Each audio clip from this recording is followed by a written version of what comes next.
दोस्तों स्वागत है आप सभी का आपके अपने YouTube channel SS study matter पर। और आज हम लोग देख रहे हैं बहुत ही इंपॉर्टेंट क्वेश्चन, जो है अशोक के धम्म की अवधारणा की व्याख्या कीजिए। धर्म प्रचार के लिए उसने किन तरीकों का अपनाया। जो अशोक है उन्होंने किन किन तरीकों को अपनाया था। क्वेश्चन को और फिर से पढ़ लेते हैं। क्या लिखा है कि अशोक के धर्म की अवधारणा की व्याख्या कीजिए। सबसे पहले हम लोग धर्म के बारे में बात करेंगे, उसके बाद धर्म के प्रचार के लिए उसने किन तरीकों को अपनाया था। अशोक ने किन किन तरीकों को अपनाया था धर्म के प्रचार के लिए, उसके बारे में हम लोग जानेंगे। सबसे पहले हम लोग ये बात कर लेते हैं कि इससे पिछले वीडियो में जो है मौर्य साम्राज्य के पतन के बारे में हम लोगों ने बात किया था, और बात किया था कि मौर्य साम्राज्य कैसे बना और इसका पतन किस तरह से हुआ था, उसके बारे में हमने बात किया था। आज हम लोग जानने वाले हैं कि जो अशोक सम्राट थे, जो अशोक महान है, इनके बारे में कि इनका जो धर्म की अवधारणा था वो क्या था, और इसके जो प्रचार प्रसार करने का जो तरीका था वो कैसा था। ठीक है, तो ये समझते हैं इस क्वेश्चन के आंसर को। इससे पहले अगर चैनल पर आप लोग नए हैं तो चैनल को सब्सक्राइब जरूर कर ले, साथ ही में अपने दोस्तों तक भी इस वीडियो को ज़्यादा से ज़्यादा शेयर कर दे, क्योंकि आपका सभी सेमेस्टर की तैयारी और सभी विषय की तैयारी इस चैनल पर कराया जाएगा। तो आप लोग चैनल को सब्सक्राइब करके बेल आइकन को ऑल पर सेलेक्ट जरूर कर ले। आइए समझते हैं इस क्वेश्चन के आंसर को। क्या लिखा है कि अशोक महान 268 ईसा पूर्व से 232 ईसा पूर्व, ये क्या है, समय है। ठीक है, समय बताया जा रहा है कि 268 ईसा पूर्व में अशोक सम्राट जो है राजा बने थे और 232 ईसा पूर्व तक वो रहे थे। ठीक है, क्या बोला जा रहा है कि अशोक महान मौर्य साम्राज्य के सबसे महत्वपूर्ण सम्राटों में से एक थे। उनके शासनकाल में भारत में पहली बार एक सम्राट ने धर्म और नैतिकता को अपनाने प्रशासन का आधार बनाया। क्या बोला जा रहा है, नैतिकता को अपने प्रशासन का आधार बनाया। बिंदुसार के बाद जो राजा बने थे वो अशोक थे। ठीक है, मतलब बिंदुसार के बाद अशोक सम्राट, और उसके बाद जो आखिरी राजा थे मौर्य साम्राज्य के, वो कौन थे, तो बृहद्रथ। ठीक है, बृहद्रथ, और जिनको मार दिया गया था किसके द्वारा, तो शुंग के द्वारा। पिछले वीडियो अगर आप लोग नहीं देखें तो पिछले वीडियो जाके देखिए कि मौर्य साम्राज्य का पतन किन कारणों से हुआ, तो उसमें हम बहुत ही अच्छे से बताएं सब कुछ। ठीक है, उसके बाद आगे क्या लिखा है कि उनके शासनकाल में भारत में पहली बार एक सम्राट ने धर्म और नैतिकता को अपनाने का अपने प्रशासन का आधार बनाया। अशोक का धम्म, जिसको हम लोग धम्म और धर्म दोनों एक ही शब्द है, लिखा हुआ अलग अलग, लेकिन मतलब जो है दोनों का एक ही होता है। धर्म या फिर धर्म दोनों का एक ही मतलब होता है।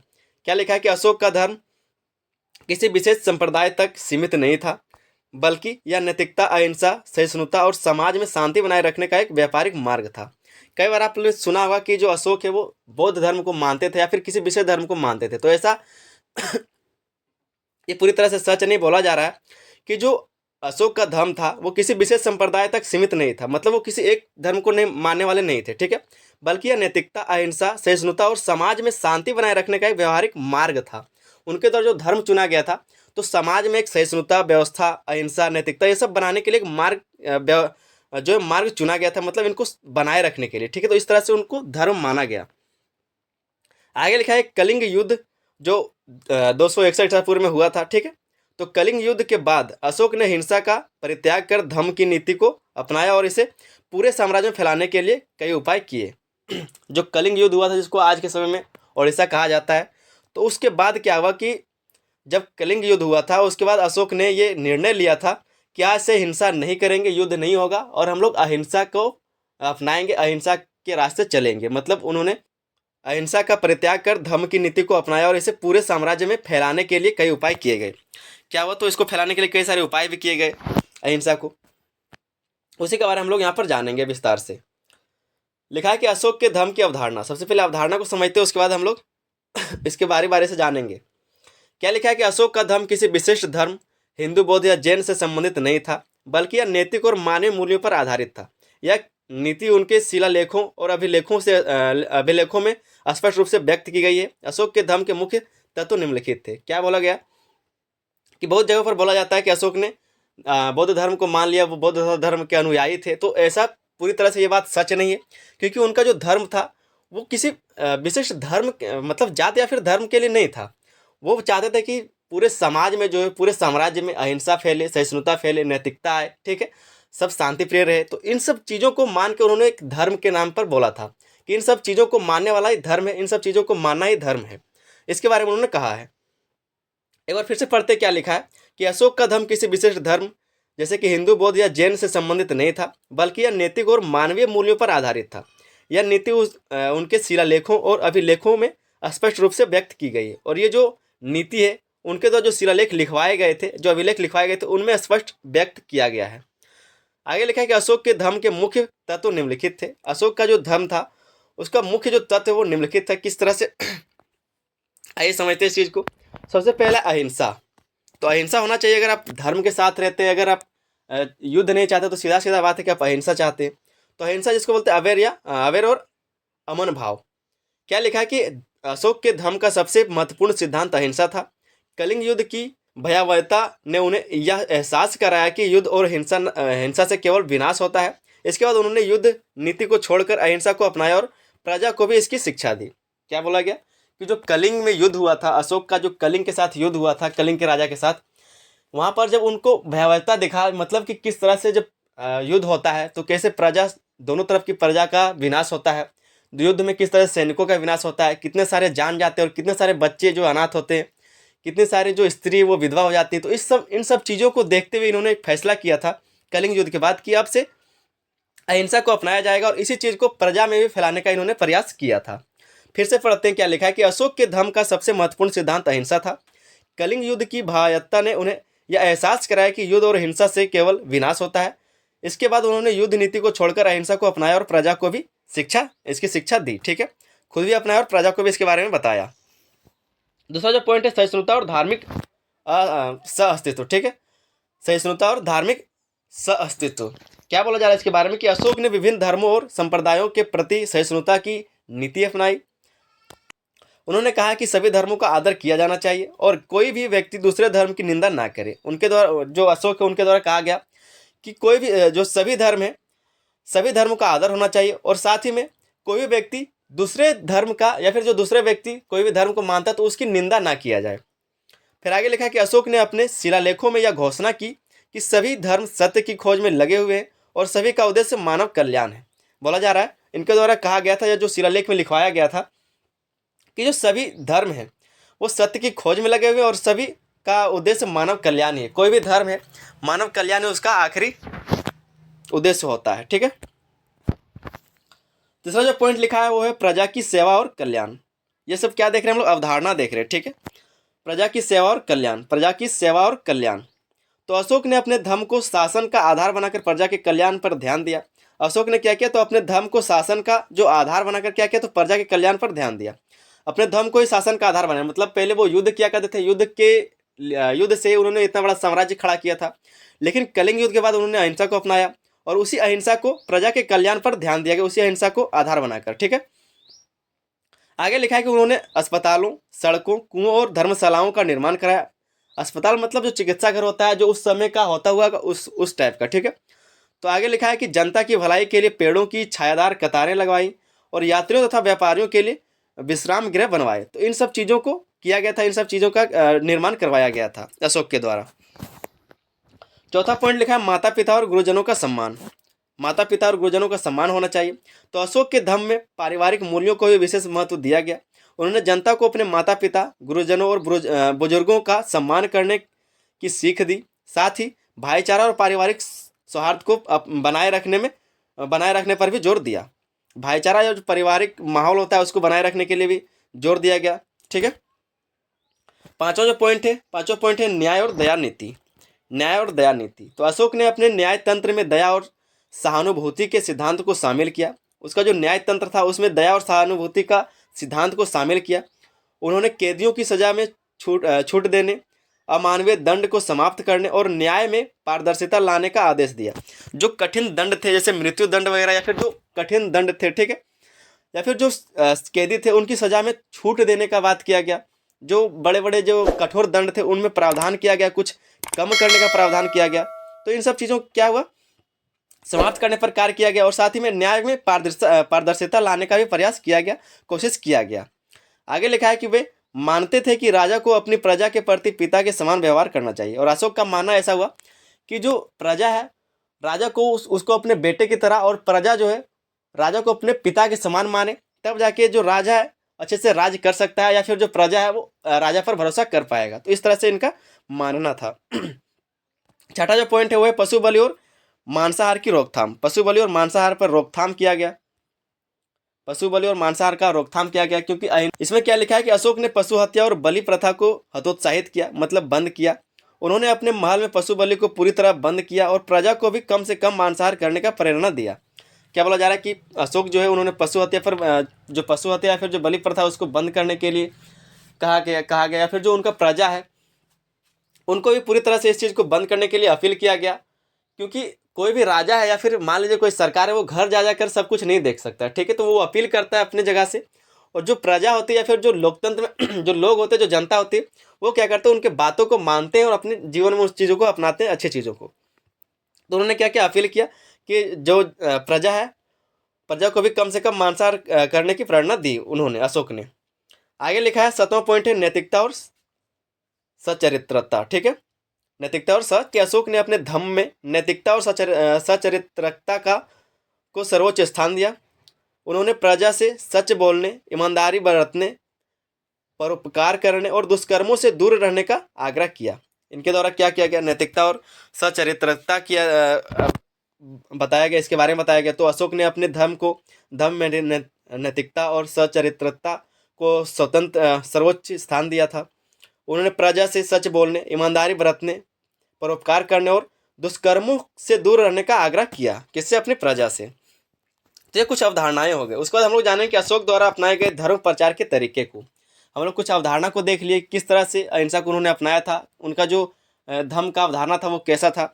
उसके बाद यहाँ से हम लोग देखेंगे कि अशोक द्वारा अपनाया गया जो धर्म का प्रचार का तरीका था वो क्या था और कैसा था, ठीक है। तो क्या लिखा है कि अशोक ने धर्म का प्रचार प्रसार करने के लिए विभिन्न उपाय अपनाए जिससे उनका संदेश समाज के हर वर्ग तक पहुंच सके। उन्होंने अपने धर्म प्रचार के लिए निम्नलिखित तरीके अपनाए। कई सारे तरीके हो सकते हैं, जिनके बारे में कुछ तरीका जो यहाँ पर लिखा हुआ है उसके बारे में हम लोग जानेंगे। सबसे पहला जो तरीका है वो है शिलालेखों और अभिलेखों के माध्यम से प्रचार। शिलालेखों या फिर जो अभिलेख है उनके माध्यम से प्रचार प्रसार किया गया। क्या लिखा है कि अशोक ने अपने धर्म संदेशों को जनता तक पहुंचाने के लिए पत्थरों और स्तंभों पर अभिलेख अंकित कराए। इसी के ज़माने में जो अभिलेख मिलते हैं, ठीक है, अशोक सम्राट के ज़माने में बहुत सारे अभिलेख लिखवाए गए थे, स्तूपों का निर्माण करवाया गया था। तो इन सब चीज़ों का निर्माण अशोक ने ही करवाया था, ठीक है। क्या बोला जा रहा है कि अशोक ने अपने धर्म संदेशों को जनता तक पहुंचाने के लिए पत्थरों और स्तंभों का अभिलेख अंकित कराए। ये अभिलेख ब्राह्मणी, खरोष्ठी, अरामाइक और ग्रीक जैसी विभिन्न भाषाओं में लिखवाए गए ताकि अलग अलग क्षेत्रों के लोग इन्हें समझ सके। इन शिलालेखों में नैतिकता, अहिंसा, धार्मिक सहिष्णुता, प्रजा के कल्याण और दया नीति का वर्णन किया गया था। शिलालेखों के द्वारा जनता को प्रोत्साहित किया गया या फिर उनको समझाने का प्रयास किया गया कि अहिंसा को चुनिए, अहिंसा के रास्ते चलिए। तो इस तरह से प्रचार प्रसार का एक पहला ये तरीका था। दूसरा जो तरीका था वो है धर्म महामात्रों की नियुक्ति। जो धर्म महामात्र है उनकी नियुक्ति की गई। क्या बोला जा रहा है, अशोक ने अपने धर्म के प्रचार के लिए विशेष अधिकारियों, जिन्हें धर्म महामात्र कहा जाता था, की नियुक्ति की। इन धर्म महामात्रों का कार्य प्रजा के बीच नैतिक और धार्मिक मूल्यों का प्रचार करना था। वे आम जनता, ब्राह्मणों, श्रमणों और विभिन्न धर्म गुरुओं से मिलकर धर्म का संदेश फैलाते थे। जो धर्म का महामात्र था उनको उन जो अधिकारी थे उनको स्थापित किया गया और उनके द्वारा प्रचार प्रसार कराने का एक तरीका खोजा गया था। तो ये भी एक तरीका माना जाता है। दूसरा जो पॉइंट है वो लोक कल्याणकारी कार्यों का आयोजन। जो लोक कल्याणकारी उन सब कार्यों का आयोजन किया जाना। तो अशोक ने धर्म प्रचार को मजबूत करने के लिए कई लोक कल्याणकारी योजनाएं चलाई। उन्होंने अस्पतालों, पेयजल सुविधाओं, धर्मशालाओं और सड़कों का निर्माण कराया जिससे समाज में धर्म की उपयोगिता को बढ़ावा मिले। इन सब चीज़ों के कारण क्या लोगों के लिए अच्छा काम किया गया, ठीक है, लोक कल्याणकारी कार्य किए गए, उनका आयोजन किया गया। इन सब चीज़ों से क्या हुआ, तो धर्म का प्रचार प्रसार करने में मजबूती मिली। चौथा जो पॉइंट है तरीका है वो है बौद्ध धर्म का अंतर्राष्ट्रीय प्रचार। बौद्ध धर्म का जो है अंतर्राष्ट्रीय प्रचार किया गया। तो अशोक ने बौद्ध धर्म को केवल भारत में ही नहीं बल्कि अन्य देशों में भी फैलाया। जैसा कि मैंने पहले बताया कि नेपाल जैसे देश में या फिर जो श्रीलंका है, उन्होंने अपने बेटा बेटी को भेजा था वहाँ पर, पुत्र और पुत्री को। तो आगे लिखा है कि उन्होंने अपने पुत्र महेंद्र और पुत्री संघमित्रा को श्रीलंका भेजा, जहाँ जो उन्होंने बौद्ध धर्म का प्रचार किया। संघमित्रा और महेंद्र को क्या किया, तो श्रीलंका भेजा गया था, जहाँ पर उन्होंने क्या किया, तो बौद्ध धर्म का प्रचार प्रसार किया। इसके अलावा उन्होंने सीरिया, मिस्र, ग्रीस, म्यांमार जिसको बर्मा भी कहा जाता है, और अफगानिस्तान जैसे देशों में भी बौद्ध धर्म का प्रचार कराया। वहाँ पर जो अशोक के जो पुत्र या फिर पुत्री दोनों गए थे वहाँ पर श्रीलंका में, तो राजा के जो श्रीलंका के जो राजा थे उनके लिए भेंट के तौर पर पीपल का पेड़ लेके गए थे और धर्म के बारे में बताया कि बौद्ध धर्म को अपनाने के बारे में उन्होंने बताया। और वहाँ के जो राजा थे श्रीलंका के, उन्होंने उस धर्म को अपनाया और साथ ही उस अपने प्रजा को भी बताया। आज भी जो है बहुत बड़ी संख्या में वहाँ श्रीलंका में जो है बौद्ध धर्म के अनुयायी आपको मिल जाएंगे। तो इस तरह से उनको प्रचार प्रसार किया गया था अंतर्राष्ट्रीय लेवल पर भी। पांचवा जो पॉइंट है वो है पशु बलि और हिंसा के खिलाफ अभियान। पशु बलि और हिंसा के खिलाफ अभियान चलाए गए थे, यह भी एक प्रचार का तरीका था। तो अशोक ने सार्वजनिक रूप से पशु बलि और हिंसा के खिलाफ अभियान चलाया। उन्होंने प्रजा से आग्रह किया कि वे मांसाहार कम करें और करुणा तथा अहिंसा के मार्ग पर चले। जैसे कि आज के समय में क्या होता है, तो चिकन या फिर जो बकरी या फिर जो बड़े जानवर उसको मार के खा लेते हैं लोग। तो करुणा या फिर दया जैसा कोई चीज़ है ही नहीं। किसी भी जीव को मार कर खा लेना ये क्या है, तो हिंसा है। मतलब सभी को जीने का समान अधिकार है, लेकिन उसको मार के खा लेना क्या है, बहुत ही गलत बात है। तो इस सब चीज़ों के लिए बंद करने के लिए जो अशोक सम्राट थे उन्होंने अपने प्रजा से अपील किया, ठीक है, दरख्वास्त किया, फिर आग्रह किया। क्या लिखा है कि अशोक ने सार्वजनिक रूप से पशु बलि और हिंसा के खिलाफ अभियान चलाया। उन्होंने प्रजा से आग्रह किया कि वे मांसाहार कम करें और करुणा तथा अहिंसा के मार्ग पर चलें। छठा जो तरीका है वो है भिक्षुओं और विद्वानों को संरक्षण देना। जो भिक्षु थे या फिर जो विद्वान थे उनको संरक्षण दिया गया। तो अशोक ने बौद्ध भिक्षुओं और अन्य धर्मगुरुओं को विशेष संरक्षण दिया। उन्होंने बौद्ध ग्रंथों का संकलन और संरक्षण कराया तथा कई बौद्ध संघों की स्थापना में सहयोग किया। क्या हुआ कि बौद्ध जो ग्रंथ है या फिर संकलन है उसका संरक्षण कराया गया, ताकि जो बौद्ध संघ है उसकी स्थापना में सहयोग हो सके। सातवां जो पॉइंट है तरीका है वो है राजकीय भाषाओं और संवादों का आयोजन। राजकीय भाषा और संवादों का आयोजन किया गया। तो अशोक ने धम्म प्रचार को प्रभावी बनाने के लिए समय समय पर राजकीय भाषाओं का आयोजन किया, जहां विद्वानों और धर्माचार्यों को आमंत्रित किया जाता था। इनमें नैतिकता, धर्म, न्याय और नीति संबंधी विषयों पर चर्चा की जाती थी। क्या किया गया, तो जो अशोक थे उन्होंने धर्म प्रचार को प्रभावी बनाने के लिए क्या किया, तो समय समय पर जो राजकीय भाषा है उनका आयोजन किया गया। और जिससे क्या हुआ, तो जहाँ भी विद्वान या फिर जो धर्म, जहाँ पर क्या है, तो जो विद्वान होते थे या फिर जो धर्माचार्य होते, जो धर्म के बारे में जानते थे, बताते थे, उनको आमंत्रित किया जाता था।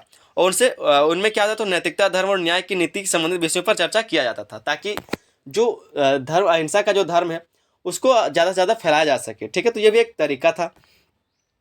ये कुछ तरीके हो गए, ठीक है। उसके बाद हम लोग देखते हैं इसके निष्कर्ष को। निष्कर्ष आप लोग जरूर लिखेंगे, तो निष्कर्ष को एक बार देख लेते हैं, तभी जाके आप अच्छे से इसको और समझ लेंगे। तो निष्कर्ष में क्या लिखना है कि अशोक का धम्म केवल एक धार्मिक विचार नहीं था, बल्कि यह एक सामाजिक, नैतिक और प्रशासनिक दर्शन था, जिसका उद्देश्य समाज में शांति, सद्भाव और नैतिक मूल्यों की स्थापना करना था।